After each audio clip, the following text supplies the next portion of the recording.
की थाली में जेवना परोसनी जेवे की बेरिया।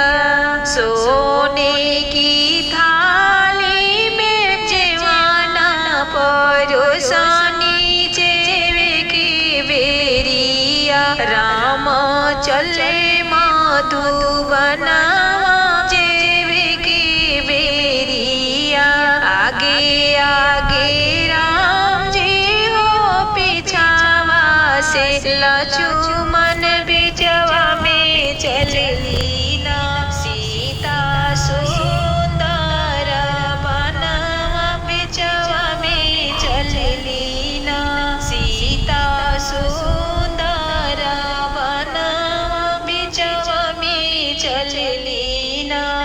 आगे आगे राम जी हो पीछावा से लक्ष्मण बिचवा चलली ना। सीता सुंदर बनवा बिचवा में चलली ना। घर में रोवस कौशल्या दुआरे राजा दशरथ आंगन में रोवस ना। हरियर तुलसी के गछिया आंगन रोवस ना। घर में रोवस कौशल्या दुआरे राजा दशरथ आंगन में रोवस ना। हरियर तुलसी के गछिया आंगन रोवस ना।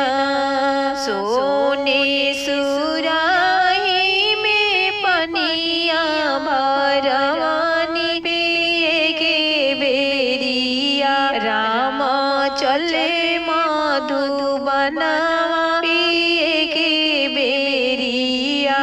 आगे आगे राम जी हो पीछावा से लक्ष्मण बिचवा चलली ना।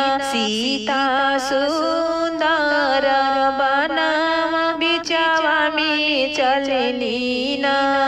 जनकपुर में रोवेली सीता के माता रोवत बाड़ी ना। जनकपुर के राजा रोवत बाड़ी ना। जनकपुर में रोवेली सीता की माता रोवत बाड़ी ना। जनकपुर के राजा रोवत बाड़ी ना। जमुना के तीरे रोवस सखिया सहेलिया रोवत बाड़ी ना। गाँव नगर के लोगवा रोवत बाड़ी ना।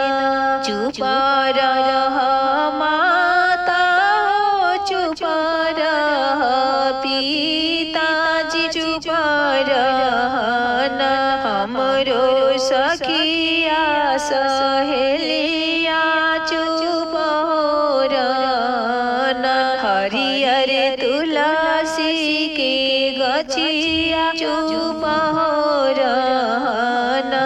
चुप रह माता हो चुप रह पिताजी चुप रहना। हमरो सखिया सहेलिया चुप रहना। हरियर तुलसी के गछिया चुप रहना। 14 बरिसवा के लिखल बनवा सवा काटी रे जइहे ना। माता देहु नया सीसावा काटी रे जइहे ना। पिताजी देहि नया सीसावा काटी रे जइहे